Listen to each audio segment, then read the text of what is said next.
ฟี่ลูฟี่ลุกหลายคนถามว่าคือค้างไหวค้างบ่ให้ม้าตัวอื่นครบแล้วพี่น้องน้องบ่ทันสิ้นกันพี่ลูฟี่ปล่อยเป็นย่ามอันเนาะเพราะว่ามาอยู่บ้านมันบ่ทันได้อันนั้นสิ้นกันมันมักครบมันมักขายเสปานเบิ่งม้าละเบาหน่อยเด้อเกลือม้าให้เบาหน่อยเด้อลูฟี่บายปาเบิ่งพี่มานี่มาทิ้งนะลูฟี่มานี่ไว้ทิ้งแน่อ้อยสิไปเลยนี่สิไปแล้วโอ้ยหมิ่นเด้หมิ่นกุยมากเลยเบิ่งม้าละเบาหน่อยเด้อ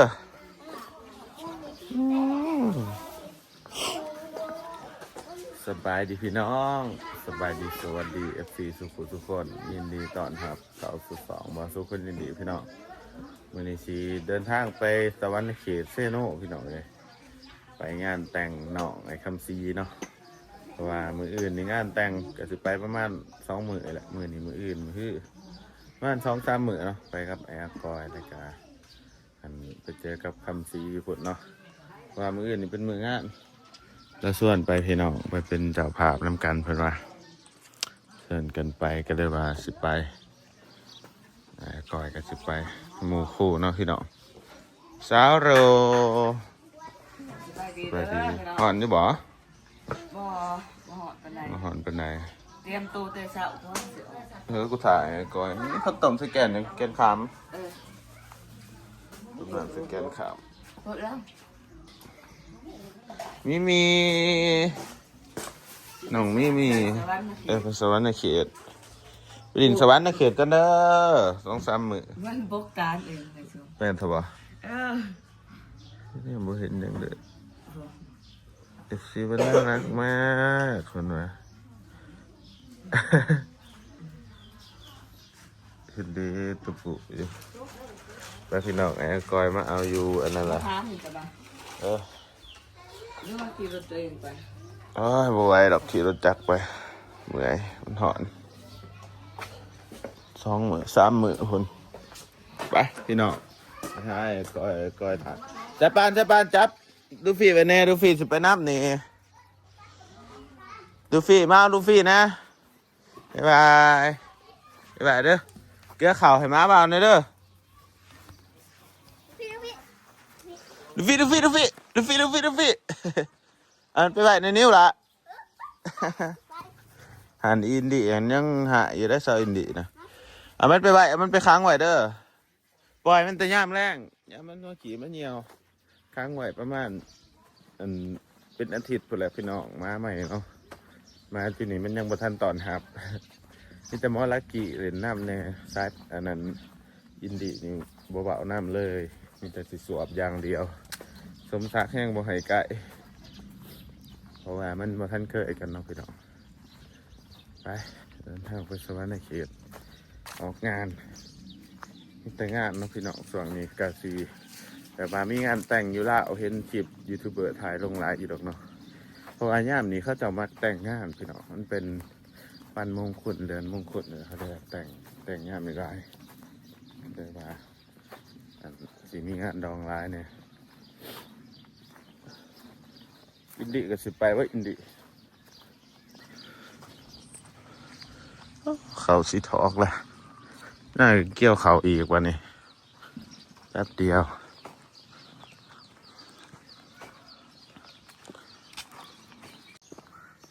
พี่น้องขามคัวขามสะพานโอ้ตามพี่ย่างขามหอนแดดคักแต่ว่าฝนตกมากมื้อซื่นนี่พี่น้องอากาศดี2 มื้อแล้วเนาะบ่หอนปานใดมื้อวานนี่กับมื้อนี้อากาศดีมันคืนนี้อากาศเย็นจนแบบเป็นวัดนะ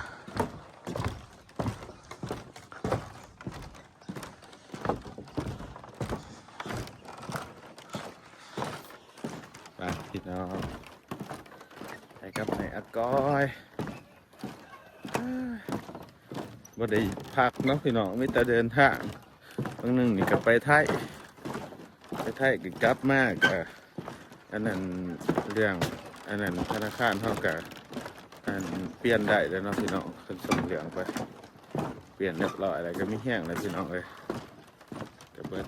อันแยกเบิดงานบางอันก็ขามไปยืนยันตัวตนไปเปลี่ยนเบอร์ใหม่เรียบร้อยครับนั่นนู่นนี่ลงทะเบียนไว้ครับอันนั้นสมมติว่าเบอร์เขาเสียเขาก็ใส่พาสปอร์ตไปอย่างเขาเห็นว่าไปซื้อเอาซิมใหม่ก็ได้เบอร์เก่าจะสินะมีศูนย์ไปจูนเอาใหม่ได้บ่หอยนั่นได้บ่หอยหนุ่มหอย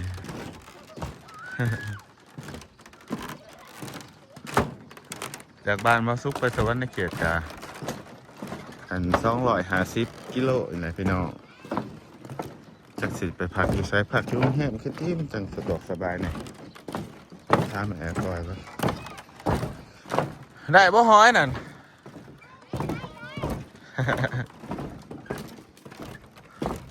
ต้องงมหอย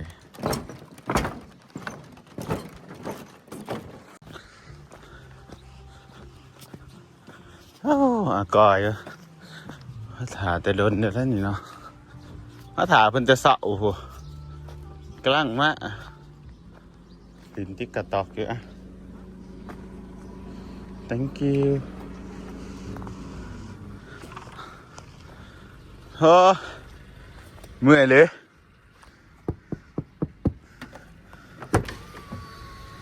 ถ่าจังชั่วโมงหนึ่ง คอยหันถาเจ้า ขึ้นมาสบายดี จะนัดคอยตั้งแต่ 8 โมงไปเปลี่ยนน้ำมันเครื่องอีก เอาคล้องไว้ก่อน ขอบคุณมาก ไปจักมื้อนี่ ไปประมาณ3-4 วันอยู่เลย หุ้ยไอวิทย์โตคือว่า2 2 5 3 253 สิเพิ่ม3 4เห็นยัง 255เด้23ก็หา เฮ้ยหมอนี่เขาลงรถได้ไปได้หนิ ไปขึ้น โอ้ย เป็นโลเท่วะ ล่าแล้วเนาะคนสิไปลินไปเที่ยวเนาะลินทิกต็อกก็ไปพี่น้องเดียวเดินทางกันหอดผูกก็คือ2-3 โมง นี่5 โมงเอาตอน ก็มีโมง 2 โมงพี่น้องไปกับไอ้เพิ่ง2 คนไปเดี๋ยวจะหน่อยเดินทางกันจึงติดตามการเดินทางไปพี่น้อง ผู้ใดว่าสุกติ๊กตอกนี่ว่ามันจะงาม นี่ตัวนี้งานบุญพูดยังพูดยัง ที่เขาไปเต้นก่อนปะคุณพระเวท พูดว่าเวท คุณพระเวทหรอมั้งใช่ปะระหว่างการเดินทางเนาะก็เต่าแห่บุญพระเวท เขาคือเอ็ดไหวแบบ จักเลย ขากเลย เป็นตำรวจอะไรดีเนาะอันนี้บุญพระเวทที่ เขาเห็นแล้วเนาะเดือน2กันเนาะขากเลยว้าว ตอนนี้ฮอดเมืองสองขอนแล้วทุกคนเลยปลาเปิงหิวเขาวแห้งเชิญนะคอยกินกาแฟละก็เลยว่าไม่อยากแม่นว่าเป็นว่าไม่น้ำตาลปะน้ำตาล โอ้ไปกินข้าวเปียก เปิงหิวเขาวคนพนันกินข้าวเสาเอากินกาแฟอะไรกัน ไปตัดผมไปเปลี่ยนลิ้นรถน้ำมันเครื่อง ลุย หลายอย่างนะ อีกประมาณ ชั่วโมงครึ่งชั่วโมงปลาย อีกเป็น100 กิโลคุณเต้บอกแต่เซโนไปดงเห็นแค่30 กว่าเนาะ สาม หรือ 15 แม่น 3 บ่ นาที 3 นาที แค่นี้ไปกูว่าโอ้ ถ้าเงินบ่ดี บ่ไกลดอก ขับไปบ่ได้ ไปไหนก็ไปกันของซีก่อน เขาเศร้าได้นี่เนาะ เขาเศร้าตอนบ่าย4เบิ่งโตกับหัวเลยพี่น้องเอ้ยเดี๋ยวแต่กระดูกบ่แม่นว่าสูบมาดอกนี่นะบ่กินข้าว กินแต่ข้าวเปียก กินข้าวมื้อละครับยามแรงเลยก็แล้วเลยจนฮอดมื้อต่อไป กินข้าวแบบประจงเวลาเนาะ อืม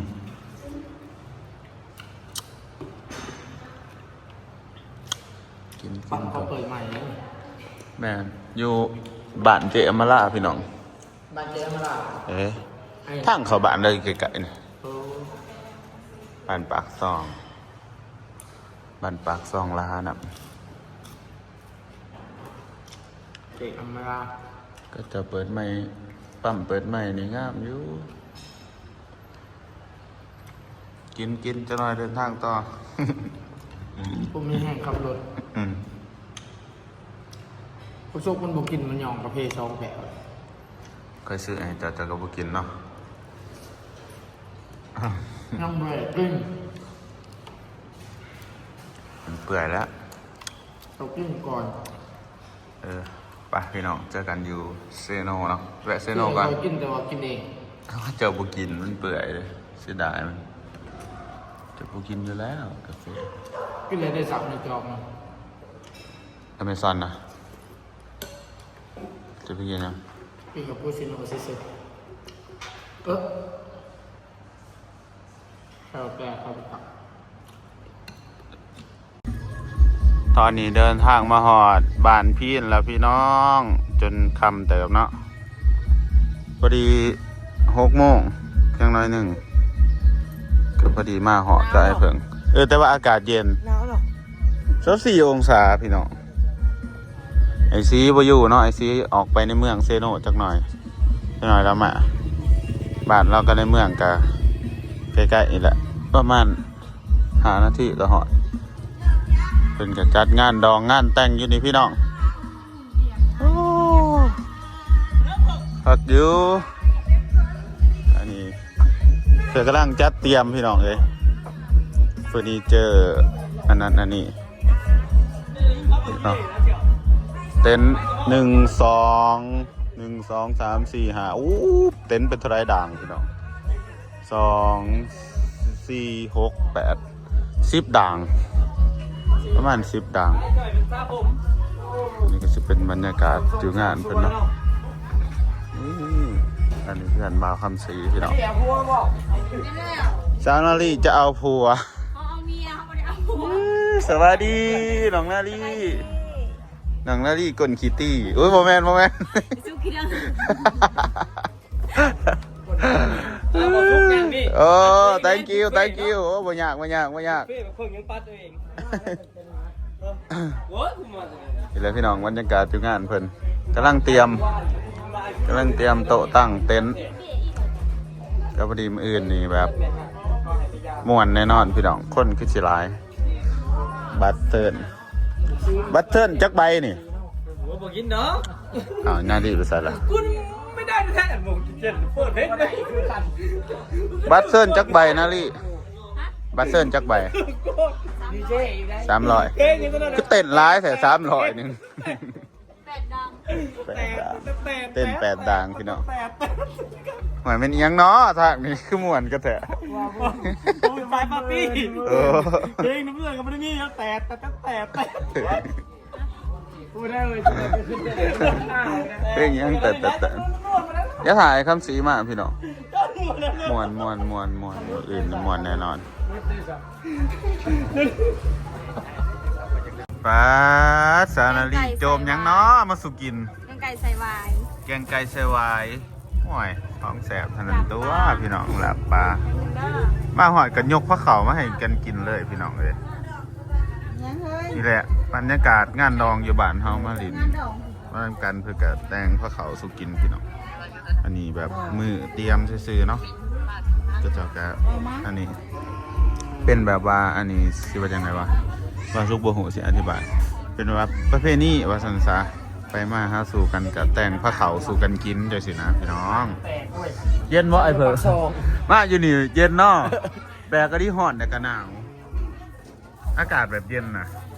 เพื่อนเองมาชุดทางมันมะนาวอยู่นะ อากาศ24 องศาสำหรับคนบ้านเฮาเย็นแน่หน่อยเพิ่งเนาะ หนาวได้ หนาว บ้านเฮามันอยู่สเตทสเปด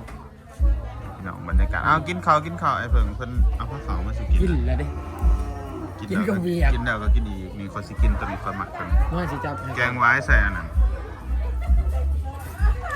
น้ำมันแล้วนี่ ลาบปลาก็กินนะแซ่บ นี่มีออมไว้ใส่แกงใส่สี ไว้ใส่ไก่ ซีนไก่กับลาบป้า อันนี้ลาบป้ายังไง ไม่รู้จ้ะ หมูตะบาตอนนี้ โอ้จะมาหอดก็กินแล้วเนาะเจ้าเนาะ อ้าวนาลี่น้องนาลี่แต่งเขามา กินคนเดียวแล้วนี่ให้เจ้าของเพื่อนกินก่อนโอ้แขกผู้ใหญ่กำลังเต่าโฮมกันเนาะเฮ้ยเนาะ เสียงไป ชิมาเบาคาดองบ่อย ปุ้งเลยนะ โค้งเลยบอกคาลองเท่าไหร่คาลองเท่าไหร่นาลี่ คาดองเท่าไหร่ จักแล้นำเขาตอนนี้มึงมีส่วนได้ส่วนเสียนำเขาก็บู๊ กูคิดว่ามึงไปคอวุดได้เป็นเท่าแก่ได้ก็ไอ้ข้ามเขาบอกควมแสนหนึ่ง กันมีส่วนได้ส่วนเสียไปบ้านของเขาอยู่เนี่ยบ่มียังได้อย่างเลยโอ้ก็เต็มที่ มึงก็เอาเสนอหน้าไปคดีว่า ได้ ต่อ สัก3%ใครแน่เนาะอันนี้บ่ได้10%นู้น ไม่ใช่คาดองน้ำเขาบ้า เท่าไหร่กับยา บ่มีเท่าไหร่เลยเปอร์เซ็นต์บ่มีว่าเปอร์เซ็นต์ขาดหน้าบ่มีบ่ไปเดี๋ยวไปตา มึงก็ไปย่อตู้ย่อเตียงเด้บันแหละแล้วเข้ากันซุปมามึงเงินแสนหนึ่งเด้อไอ้เล่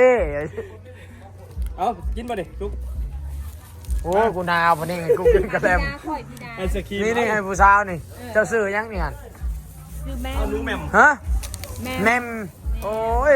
กินบ่ สาว เดี๋ยว แมมบอกกูนาว ตอบ นาวสิตายยังไงกูกินกระแลม ไอศครีมแช่นี่เป็นยังนี่ ไอ้สกรีม ไอศครีมกะแลม คนไทยได้จ้ะ คือไอศครีมแมวคนไทย บ้านเฮาได้จ้ะ กะแลม ไปว่า เขาเอ็ดไหน ชื่อหนังกระเทียมบุตรบุญนำอะขวแม่นบอกว่าได้สุกหนังกันน่ะ ตาตัวตาแก้วตอนนี้ ว่านี่เป็นยังเด้เนาะ ตาต่อตาแขวต่อแขวเด้ตาต่อตาฟันต่อฟันเด้หนังชื่อไทยมาชื่อลาวตาต่อตาแขวต่อแขวเสพบุตรมุดน เจ็บบุญนะเขาจะมัวตื่นหนังเลยตาต่อตาแก้วก็แก้ว ำขนังเกาหลีภาคลาวก็จะมวนเนาะ ตายเป็นตาพี่บ้านเขาจะพาเขาเนาะบทแล้วเขาไม่คือทุกท่านนะ ไอหุ่นตะแมนซอยน้องแน่สมมติว่าหนังซุปเปอร์ฮีโร่อะก็จะว่าแล้วเขาบอกเรื่องหนังยังก็แต่บ่สุกแต่บ่ ครับการซื้อมากครับ ตามันมากก็เนอนทุกคน ซื้อมากพี่น้อง โอ้เต้นนี่มี1 2 3 แกเต้นจ้า 4 5 6 7 8โอ้ถือว่าใหญ่ได้อหนึ่งคนเป็นตึก มันจะกิน โอ้ คนเกลือกจนแล้วมันกูไม่ได้กินข้าวเข้ามาแป๊บเดียวได้กินข้าวโอ้ แม่เจ้าพี่บอกจะต้อง เพิ่งมาสุดไปที่ย่อเข่าเลยยังไม่เลยยังไม่มีประโยชน์จังเลย แต่อีตนแล้วก็ เจ้าเป็นเจ้าภาพ เฮ้ย มาหนังแป๊บที่พ่อนาทีย่อเข่าเลยโพดกูก็ลุกแล้วแต่ป้อนหมด นั่งก็สะโอ้ เงินขาดเท่าแก่ในห้องกูว่าให้กูติ เงินตาดองไปแล้วก็เซ็นเลย เบิ่นเขาสิซุ่มมาอย่าหรอก มาแป๊บเดียวไงน้ำมือของทำ เจะพ่อได้อยากมาตีสนิทสุกูยังมากินข้าวกับน้ำนี่เขาจะย่อเข่าแล้วก็ตีเบียดมาได้ จะย้อนสุมาถ้ากูไม่ได้กินเลย แสบเนาะลาบปลาตองไอซุปเปอร์แมนซอยน้องแน่ ไอ้คนเล็ก ไอคนเล็ก ยังวะโดนเหลือแปดนะไอ้ไว้เบาไว้ เฮ้ยเล่นังเดอะแฟตได้ซะบาไว้ ไว้เด้ สั่ง จังหวัด แม่สบายดีเด้อได้ยินอยู่บ่เนาะสบายดี แม่เราเดินมาดิแม่ ฮักกระหอด ไปดีโอ้ดีใจเด้ลูกหมาจ้า โอ้มาแล้ว แล้วเนาะ มาเมื่อทุกคน มา คำชี้มันไปใช่เลยมันเขาในเมือง